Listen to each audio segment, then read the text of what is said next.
President Kyungwa Kang, Vice President Danny Russell, ladies and gentlemen, it's good to be back at the Asia Society and to share thoughts with you today on India, Asia, and the world. I think I have about 10 minutes. Would that be good? Yeah. So let me start with the world. And I am very conscious we are here for the high-level segment of the UN General Assembly. We have just finished the Summit of the Future.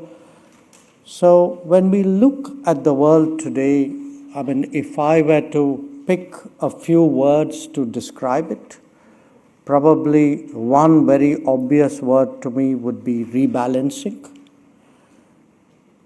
Rebalancing a global order which started with 51 founding members of the United Nations, which has quadrupled in the last 8 decades, where you not only have more independent countries in the world, but the economic, political, and even demographic weight of individual members of the global order has shifted to a point where many of us believe that today we are actually at an inflection which really makes a very compelling case for reforming the global order, especially the United Nations. Now, when I speak about rebalancing, I think Asia has been very much key to that rebalancing. When we talk, if one looks, for example, at the top 20 economies of the world, there are many more Asian economies in that than there were a few decades ago. And even if one looks inter se among the 20, the Asian ones have really risen much more strongly and impactfully. And among them, of course, is India, which was a decade ago the 10th largest economy in the world, currently the 5th, likely to be the 3rd by the end of the decade. A second word which would occur to me when I again try to describe the world would be multipolarity. And this is a consequence of rebalancing. Multipolarity in the sense that there are many more independent centers of decision-making in the world. And what it does is it really shifts international politics more in the direction of finding convergences and overlaps. And that actually has an impact on the global architecture. That from what was in the initial years of the UN, a very much more bipolar world, which briefly went into unipolarity.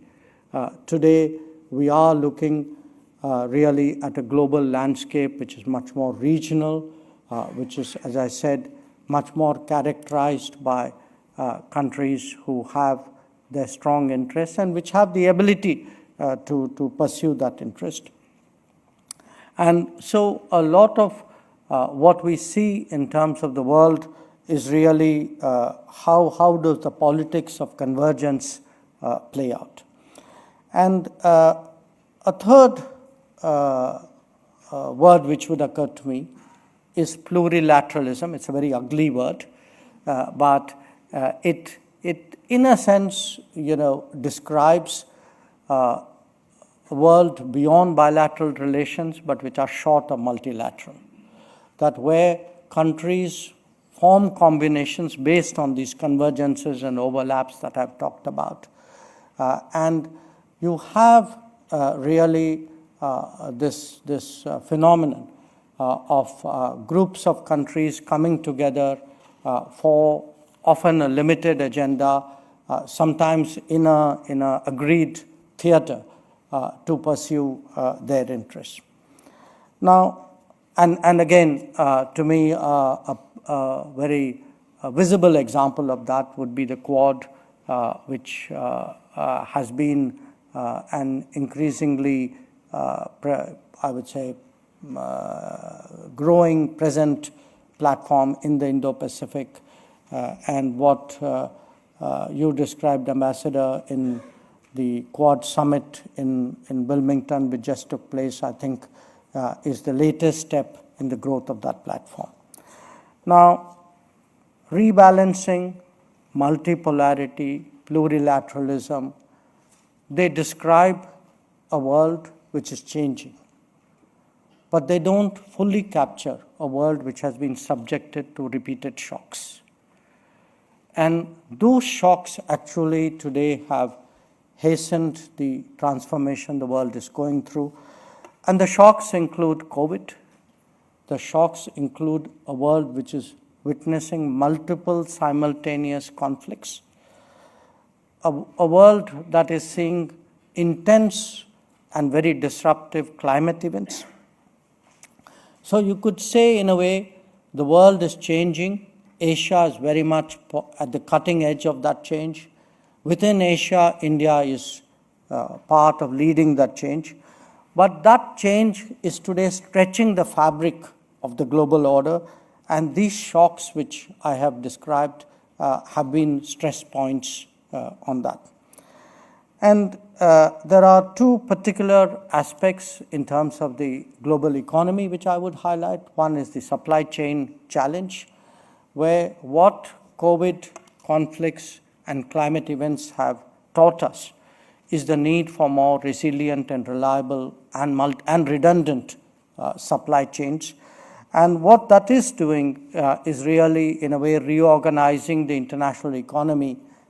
So it's not just the global order which is changing, but the international economy as well. And here again, I would point out that Asia is both a player as well as an arena for that transformation. The second characteristic of the international economy is, of course, its digital feature. And the digital era actually calls for much more trust and transparency. So when we look at economic relationships today, there is a security filter through which today businesses are increasingly being viewed. And here again, I would say Asia will experience that digital dilemma perhaps much more sharply than many other regions of the world. So what does all this mean for India? I would sum it up in 6 or 7 points. One, an India which is rising has to prepare to rise amidst volatility and unpredictability. That typically when countries rise, big powers rise, they hope really for congenial circumstances. We know that we're not going to get that. And we have to factor that, hardwire that into our planning as we prepare to rise. In that rise, obviously, what is crucial for us is how much more rapidly and impactfully we can regionalize the subcontinent and South Asia.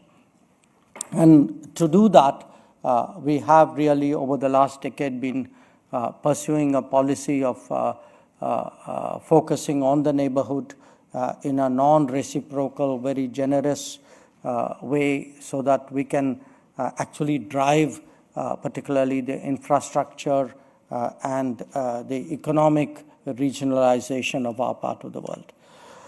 The third point I would make is about India and China. I think the India-China relationship is key to the future of Asia. In a way, you can say if the world is to be multipolar, Asia has to be multipolar. And therefore, this relationship will influence not just the future of Asia, but in that way, perhaps the future of the world as well. We have long pursued what we call the Act East policy with ASEAN at its center.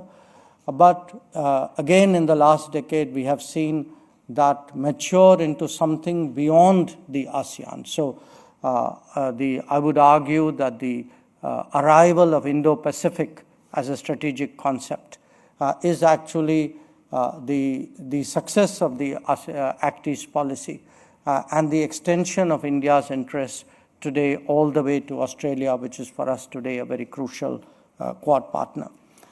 I know the Asia Society's traditional interest in Asia generally stops at India, but I would also make the point that India's ties with the Gulf have again dramatically changed in the last decade.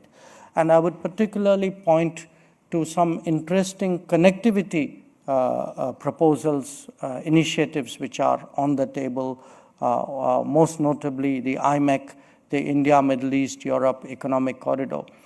And I point to it because what it does is, in a way, it connects the Atlantic to India, Europe through the Arabian Peninsula to India.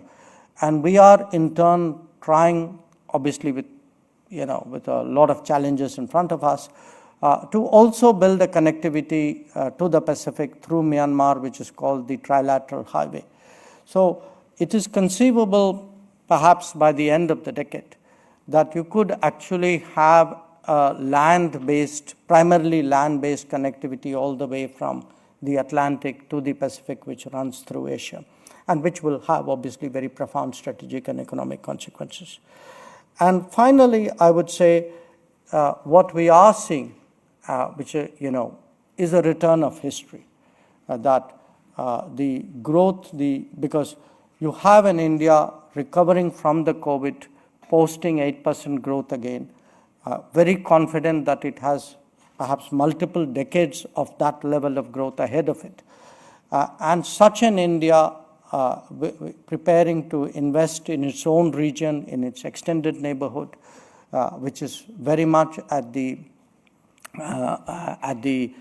cutting edge of globalization, I think in a way is retaking its place in history.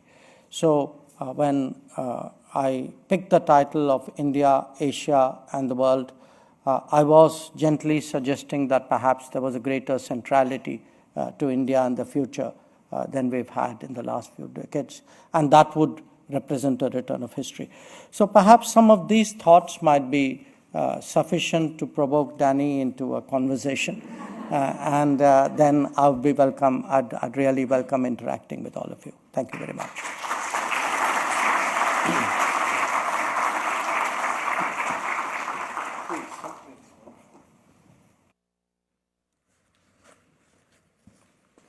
Well, thank you so much, Minister. It's wonderful having you here, as President Kang said, during such a hectic week. It's great to have you back at Asia Society, and I thank you very much for your thoughtful remarks. I'll do my best to rise to the provocation. You talked about trends, important trends affecting the global order. Rebalance is a phrase near and dear to my heart as a veteran of the Obama administration, but I understand the context you're raising it in. The shifting convergences among the major players, the plurilateralism, the Quad is one example. And you also talked about the shocks and the stress points. I'm actually quite intrigued at two particular things, connections you made. One is between multipolarity, global order, and regionalism. I think there may be a case to be made that these pull in somewhat different directions. The other thing I heard, which frankly sent chills down my spine, is the U.S. had to adjust from East Asia as a formula to the Indo-Pacific. Now you're suggesting that we may be headed towards the Indo-Pacific Atlantic, which is going to be another big leap of our imagination to reach that kind of connectivity.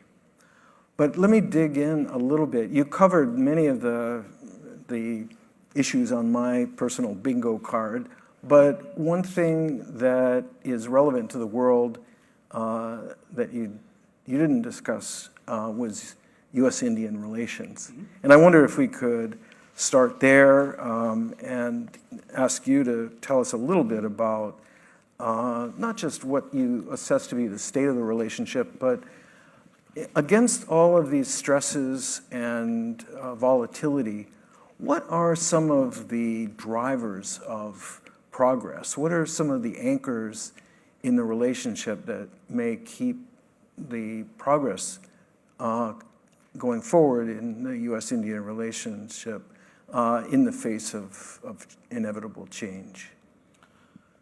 Well, look, I would really describe the changes in India-US ties as probably, certainly for an Indian, it has been the biggest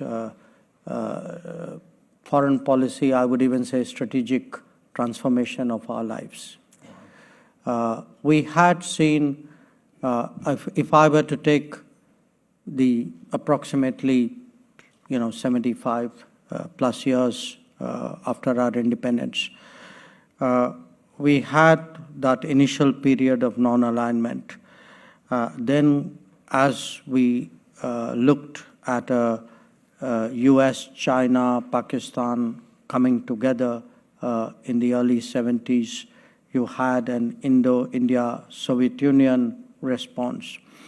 Then you had the end of the Cold War, the breakup of the Soviet Union, and which in many ways allowed India and the US to both readjust their positions and look at each other very differently. It took some time for that logic to unfold. Part of it was declogging the system from the obstacles and the impediments of the earlier era. Part of it, and I say this from, again, a purely Indian perspective, our own hesitations which limited the advancement of those ties.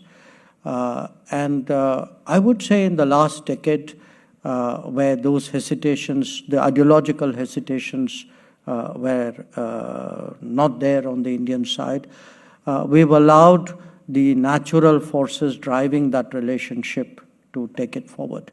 So what are those forces? Obviously, one part of it is the strategic recalculation that we are seeing in the global order today.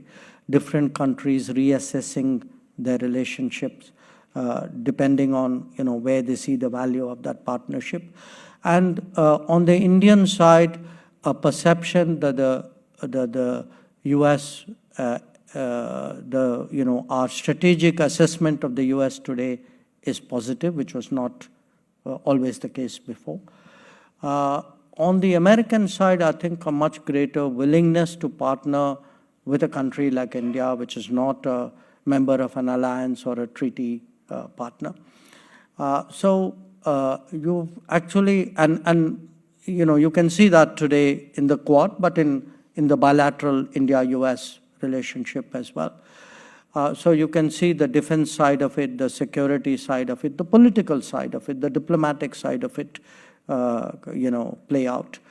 The second is, of course, the economic convergences, and there, I think particularly the technology side has been strong, but I would suggest to you it'll get much stronger in an era in a digital era, in an AI era.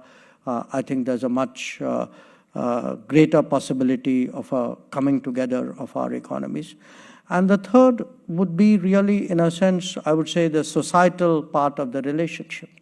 That if one looks today at the Indian community, the Indian-American community, the bridge that it constitutes, and in many ways, it's been a very unique community in the US that it's kept its links with its home country very strong.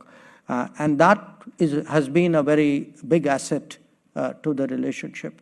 So I would really say very objectively that, India, the change in India-US ties, it's been very significant in the last,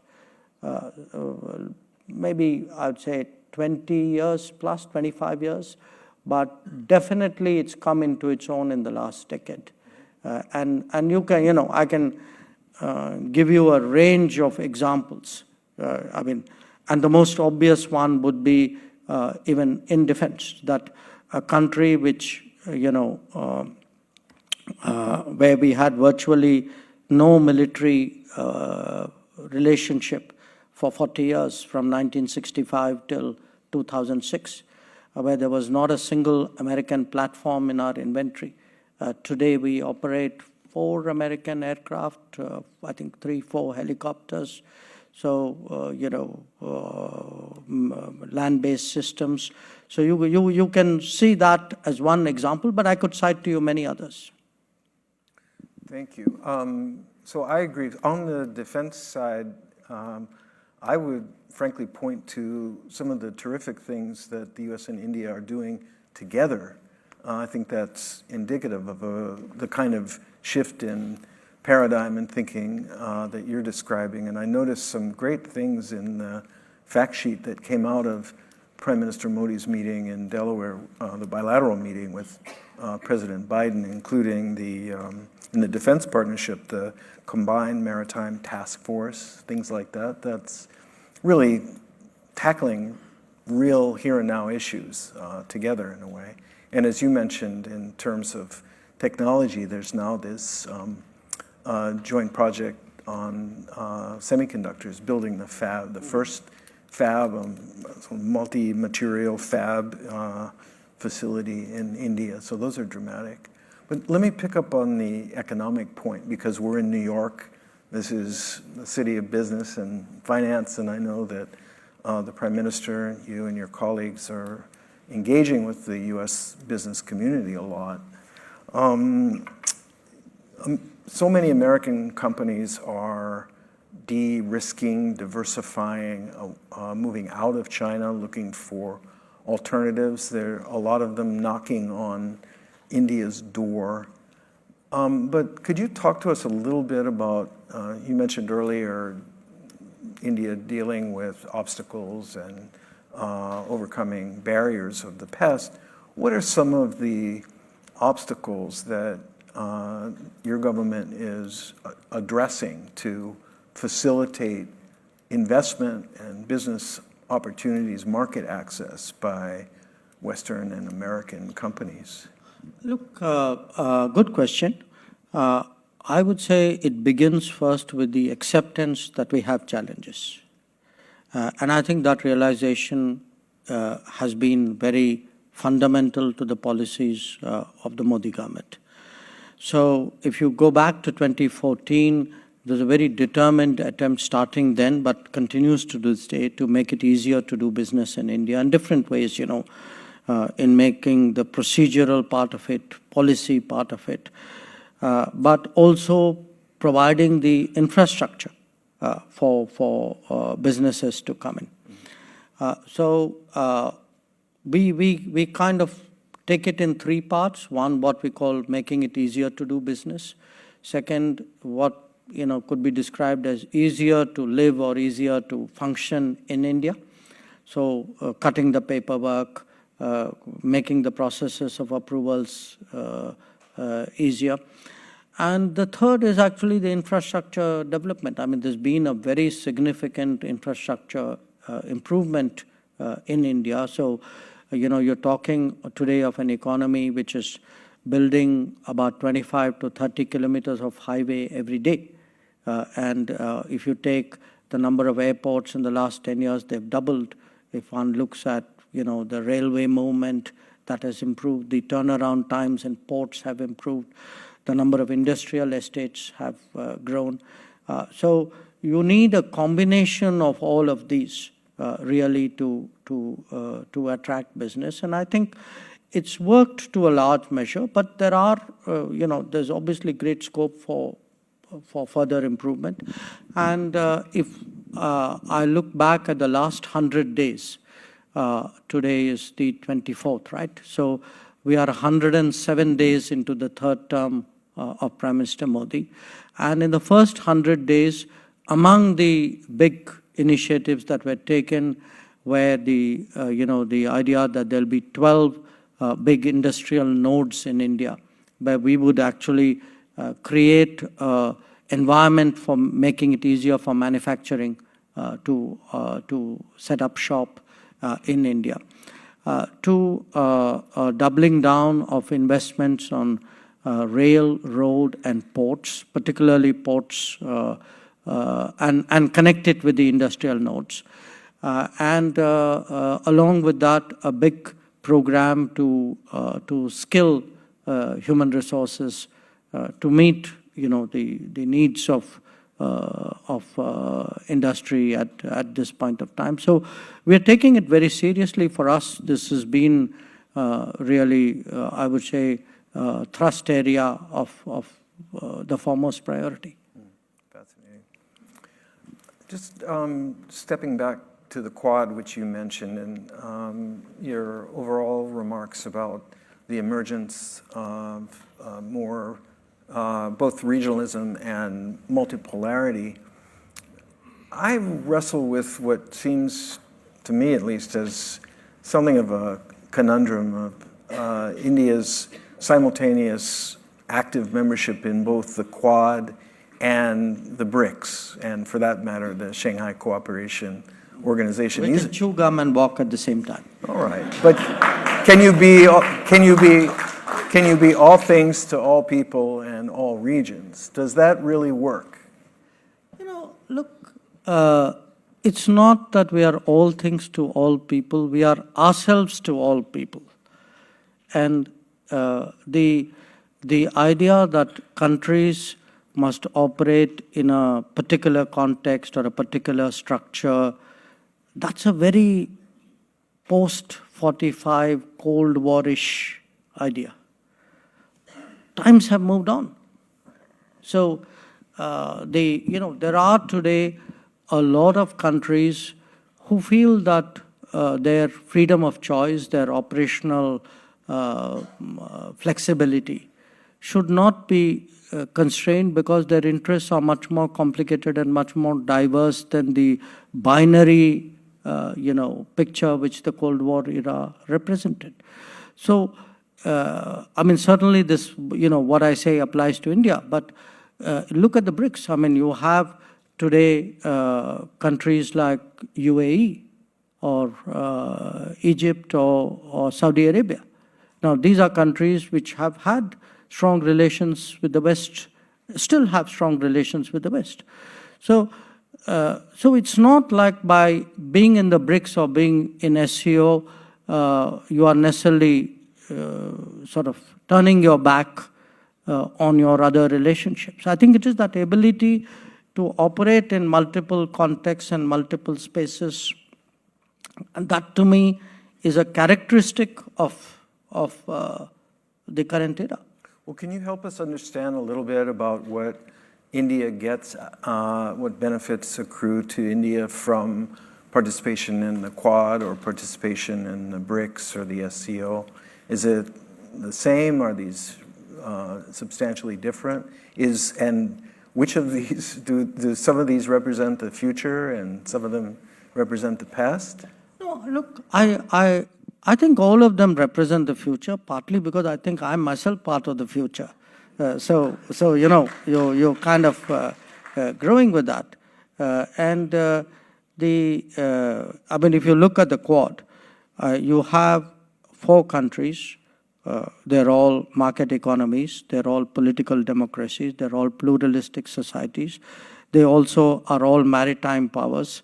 And they have a common interest in dealing with the Indo-Pacific in a certain way. They have that ability to cooperate and communicate with each other, work with each other, and carry other countries along with them. So we see this in a way as a non-treaty way of working with countries. I would argue that perhaps this is the future, that the era of arguing over who's paying who, what share and is that fair. You don't have those arguments in the Quad. So you don't have those arguments because everybody is doing, what they think is right, and there's a kind of a sort of understanding about it. In the case of the BRICS, it has a different history. It's a history of an era where Western dominance on the global order was very much more. And so you had really a collection of non-Western countries who felt they weren't getting a fair hearing in the overall scheme of things, and that by getting together on issues on which their interests overlapped, they would be able to make their voices more strongly felt. And I think it's also served its purpose. So to me, each one is a different facet of I mean, I'm now talking again from my perspective, a different facet of our interests and our activities. So I wouldn't compare them because I think they have different histories, different composition, often different themes. The SCO again has the history. It's more Eurasian. It was focused much more on countering radicalism, terrorism. That's where it began. And today it's perhaps evolved into something more. So for us to have this range of options, combination of partners working multiple agendas at the same time, that's how it's going to go. All right. Good answer. Thank you. And I think I heard one group put in the future tense and the other put in the past tense, but I won't hold you on that. So, speaking of borders, India has obviously a very, very acute border problem with China. I've been reading and hearing pretty encouraging things. You yourself said recently something to the effect of you assessed progress in disengagement at the sort of 75% mark. Your colleague, the National Security Advisor Doval, met recently with Wang Yi that generated pretty positive signals from both sides.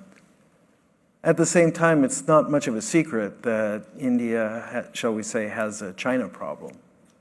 And so I wonder if you would give us some sense of what you see the prospects are for progress in the Sino-Indian relationship.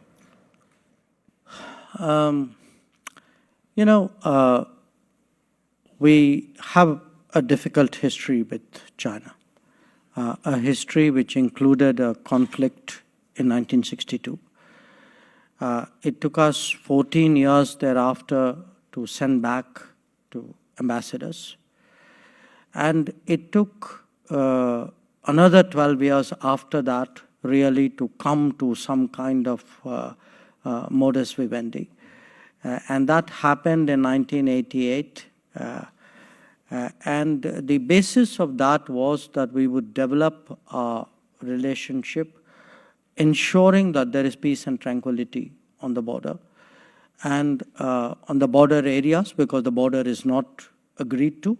The entire border, which is about 3,500 kilometers, is disputed. And so you make sure the border is peaceful so that other parts of the relationship can move.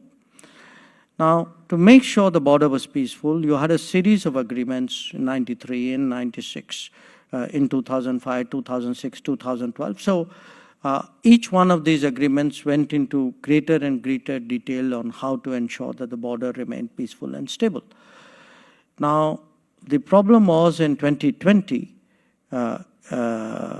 despite these very explicit agreements, we saw that the Chinese, we were all in the middle of COVID at that time, if you remember, moved large number of forces in violation of these agreements to the line of actual control. And once troops, and we responded in kind, and once troops were deployed very close up, which is very dangerous, it was likely a mishap would happen, and it did happen. So there was a clash, and a number of troops died on either side. And that has since, in a sense, overshadowed the relationship. So until we are able to restore peace and tranquility on the border and ensure that the agreements which we have signed up to are adhered, it's obviously difficult to carry on with the rest of the relationship. So what has been the focus for the last 4 years is to, in the first instance, at least disengage the troops, which means that they go back to the to the military bases from which they traditionally operate, because right now both sides have troops who are deployed forward. And when I said 75% of it has been sorted out, I was asked in a way to quantify it, to give a sense. It's only of the disengagement. So that's one part of the problem. And the main issue right now is the patrolling. How do we, both of us, I would say, patrol up to the line of actual control. And right now, the patrolling arrangements after 2020 have been disturbed. So we've been able to sort out much of the disengagement, the friction points, but some of the patrolling issues need to be resolved. But once we deal with the disengagement, there is the larger issue, which is both of us have brought very large number of troops up to the border. So there is what we call the de-escalation issue. And then there is the next step is really how do you deal with the rest of the relationship, because right now the relationship is very significantly disturbed. That said, there are other issues that we need to look at. I mean, you have two countries who are neighbors, who are unique in the sense that they are the only two countries with over 1 billion people, and who are both rising in the global order, and who often have overlapping peripheries as well, other than the fact that they have a common border. So it's very so it's really a very complicated issue. I think in the global, if you look today in global politics, the parallel rises of India and China, I would say, present a very, very unique problem. Well, it's a formidable problem. So my timer went off, reminding me that it's important to give the audience a crack at you. We started a little bit late. You're gracious in letting us run a few minutes over. I do want to ask one more question before we invite the audience in. You've established beyond question that India is more than capable of walking and chewing gum at the same time and doing a lot more besides that. We talked about the China-India relationship. I think something that's very much on the minds of America is India's relationship with Russia. Mm-hmm. Now, we're all, I think, familiar with the history, the legacy, the background to the bilateral relationship, the long-standing strong ties. You yourself described the tremendous growth and the flourishing in India's partnership with the United States, as well as with others in the West. And there's just no question that there are tensions between those two trends. So can you give us just a sense of how India squares that circle, reconciles those pressures? I'd make four or five points about Russia so that people understand, what is the importance of that relationship. I mean, first of all, if you look at the map of Eurasia, there's a very simple, obvious strategic proposition there, which is you have, if you look at the big countries of the Eurasian landmass, it makes sense for those countries who don't have direct borders with each other to develop strategic relationships, which is how they serve each other's interests. And for us, our own history after independence, we've never really had anything other than a positive experience with the Soviet Union and then with Russia. Secondly, during the period of the Cold War, when the US and Western countries generally tended to prefer, at least in our region, dictatorships like Pakistan, we actually had a 40-year period where the West was primarily arming Pakistan, and we turned to the Soviet Union as a military partner. So we have, a long defense and security relationship other than the strategic and the geopolitical equations of which I spoke about. The third point, I would say, is economic. Today, if you look at India, the nature of the Indian economy, we are large natural resources consumers. And for us, the natural resource exporters of the world hold a very special significance, And so it could be a Russia, it could be an Australia, it could be an Indonesia, it could be the countries of the Gulf for energy requirements. As Russia today turns more towards Asia because of its current tensions with the West, for us, there are certain economic complementarities here which come to fore. So there is today, I would say, a kind of a geopolitical case for the relationship, a military security case, economic one as well. Now, how do you reconcile this with a growing relationship with the US? I would even say growing relationship with Europe, because that relationship has also grown. As I said, look, it's a multipolar world. Different poles deal with each other. We're no longer in a world where the relationships are exclusive. Every country wants to get the best out of the international order in the most effective way it can. So it requires, a certain amount of care and, I would say, perhaps dexterity to manage it. But it has to be done because, it's not feasible to expect that big countries constrain their options and don't deal with other countries, not because of their interest, but because somebody else has a problem with those countries. All right, that's a very provocative answer. So on this note, our auditorium is strategically designed to make it impossible for the moderator to see the audience. But we will open the floor to some questions. We have microphones on either side. I see Ambassador Juster in the front row, and I'd love to begin with him. Please. Thank you very much, and thank you, Minister Jaishankar, for those terrific comments. And it was very gratifying to see the output of the meetings that Prime Minister Modi and President Biden had, and also of the Quad Summit, and how much has been accomplished and how transformative the relationships have become over the last 25 years.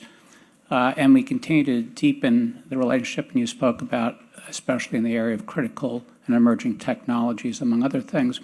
One area that, as you know, I still feel is underdeveloped but is increasingly controversial domestically is trade. And neither India nor the United States are part of the regional architecture in the Indo-Pacific. And yet we do increase the volumes of trade, and I think we have complementarities. And with the U.S. elections coming up, and it's anybody's guess as to who would win, but I think at least one of the candidates is still open to a potential trade deal with India, and I hope the other one would be as well. Is this something that India could see doing in maybe sectoral areas such as critical minerals or services or green energy, or is it just such a tough area that we'll have to do it without an agreement? And is the Quad also a potential area where every country has an agreement with the other except the United States and India, where again we could from the ground up build a bigger and better trade relationship?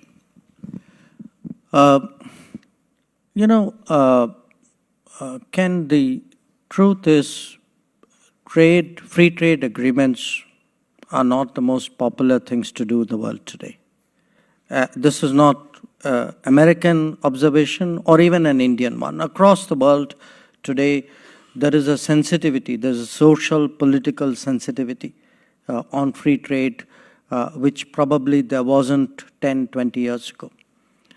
That said, obviously we have an interest, and we believe the US too has an interest in finding ways by which trade volumes grow, the quality of trade grows, the ability of each country to collaborate in different fields increase. Now, some of the challenges are structural. I mean, India is still an economy with a per capita income of below $3,000, where in many sectors you have really not just small producers, you have micro producers. If you look, for example, at agriculture or you look at dairy, these are, when you have very small farmers or people who have a handful of cattle, they will obviously find it very difficult to compete with industry-size enterprises on the other end. So I think there would be certainly a natural sensitivities to some of these sectors. But to my mind, there are as Indian industry grows, it becomes more capable, more confident, and more competitive. There will be areas where it has that ability to deal with the rest of the world. So, I think that trade agreements have to be done with a high degree of deliberation and judiciousness. Governments have to take that call, which sectors you feel more comfortable putting on the table and which one less so. But I would also make the point that there are today, there's a whole new world out there where if you look today at, semiconductors, you look at electric mobility, you look at, a lot of the digital related economic activities, many of these constraints do not apply. So I would say today when one looks at the future of India-US economic partnerships, I see them increasingly kind of technology-based, very much more digital, very much more new economy kind of centered collaborations.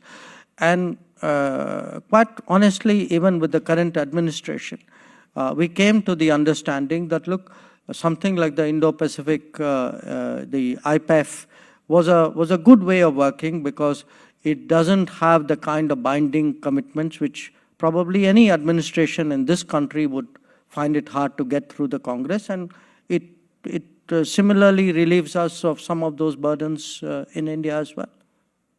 So digital trade would be an area to concentrate. I would say critical emerging technologies, because again, look, I mentioned that across the world today, countries, especially bigger countries, have to view their economic transactions through also a political and a security filter. That many businesses you would like to do with countries and companies and partners with whom you have a certain basic convergence. So it could be, it could be telecom, it could be semiconductors. I think the whole digital domain, in a way, today has, it's not just pure business. I think there's something more to it than that. Oh, I certainly agree with you. All right, we have time for one or two more questions. I see, is it all right to take two questions at once? I see two gentlemen in those two rows.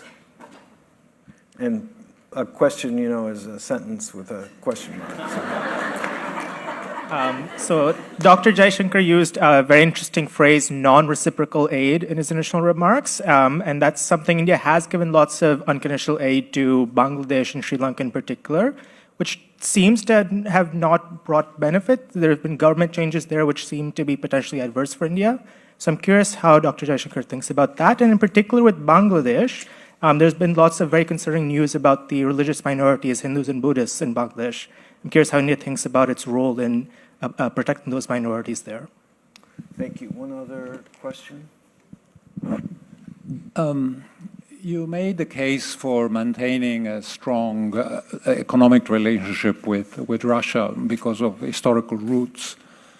as India emerges as a global economic and political power, with that will come also increased responsibilities on the global stage, obviously. So my question to you is, what is India going to do to help us solve the problem in Russia, Ukraine? Sure. The first question, look, we stepped forward in respect of Sri Lanka when it was facing a very deep economic crisis, and very frankly, when nobody else came forward. And I'm very glad we did it. We did it in a timely manner. We did it on scale. We put out $4.5 billion effectively. And what it did was it stabilized the Sri Lankan economy, and the rest of it was up to them. Now, at the time we did it, it was not that we had a political conditionality which accompanied that. I mean, we were doing it as a good neighbor who did not want to see that kind of economic meltdown at our doorstep. So I think what happens politically in Sri Lanka, that's for their politics to work out. I mean, at the end of the day, each one of our neighbors would have, their own particular dynamics. It's not our intention to, suggest that their dynamics must necessarily, adhere to what we might consider as being better for us. I think this is a real world. I mean, everybody makes their choices, and then countries adjust to each other and find ways of working it out. In the case of Bangladesh, I would say it's a little bit different. What we have done over the last, particularly over the last decade, is to do projects of various kinds which have been good for both of us. That, economic activity overall has picked up, logistics of that region has improved, and I think, both countries have gained a lot out of that. So I would urge you not to be deterministic about it. It's not as though India is seeking to control every political move of every neighbor. That's not how it works. It doesn't work, not just for us, it doesn't work for anybody else. I mean, every country will have its own dynamics, and in foreign policy, you try to read it, you try to anticipate it, you also respond to it. And I'm very confident at the end of it all, in our neighborhood, the realities of interdependence, of mutual benefit, of the fact that our ability to get along will serve both our interests, those realities will assert themselves. That's been the history. Look over the last few years. I mean, every few years something happens in our region and people suggest that there is some kind of irretrievable situation out there. You then see the correctives beginning to manifest themselves. So I would take it in that spirit, and I'm quite confident that in both these cases, I would expect that our relationship would continue to be positive and constructive. On the Russia-Ukraine question, I'm suggesting that we had, traditionally a strong relationship, and the future of the relationship also, there are benefits for us. So it's not just a look back, it's also a look ahead. But on the war that's going on, we believe that wars are not the way of settling disputes. Two, we don't believe that a solution is going to come from the battlefield. Three, that we think, at some point there will be a negotiation, and such a negotiation has to obviously include the parties. It cannot be a one-sided negotiation. And from those assessments, we have been engaging both the Russian government and the Ukrainian government in Moscow and in Kiev and in other places to see whether, there is something we can do which would which would hasten the end of the conflict and some kind of initiate some kind of serious negotiation between that. This is a kind of exploration that we have been doing. I mean, it's not that we have a peace plan. We are not suggesting anything. We are having these conversations and sharing these conversations with the other side. My sense is both sides appreciate it. So if we look at the last few months, Prime Minister Modi met President Zelensky in June. He met President Putin in July. He met President Zelensky again in August. This month we've had contacts. Our NSA had met President Putin. And yesterday, Prime Minister Modi met Zelensky again. So we think if these conversations are helpful and there's something we can do, and there are not that many countries and that many leaders today who have the ability or the willingness to engage both Moscow and Kiev at the same time, I think we could make a contribution. And certainly, I think there is a widespread feeling in many parts of the world that, the sooner the conflict ends, the better it is for the global economy and society.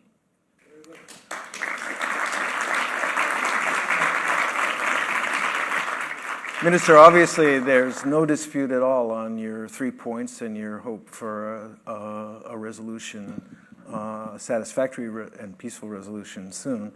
And I know that President Biden appreciates and values the meeting your Prime Minister just had with President Zelensky, and you've talked about the strong relationship between Delhi and Moscow, and we're all very hopeful that that kind of leverage can be applied and that India will be able to move President Putin in the direction of an acceptable settlement consistent with international law and sovereignty, something you've repeatedly endorsed.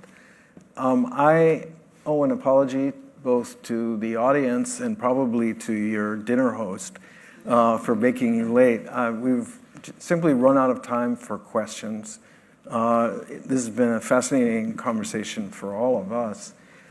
This program was streamed online. It's available on YouTube, on Asia Society's online platforms. I hope that everybody who's watching online will become members of the Asia Society and certainly see the lineup of the fantastic programs that we have in the coming days and weeks. Nothing to compare, of course, with you, Minister. Honestly, you've been terrific. We genuinely appreciate your thoughtful answers, your insights, and the tour that you've given us of India, of Asia, and of the world. So thank you again. Thank you. Yeah.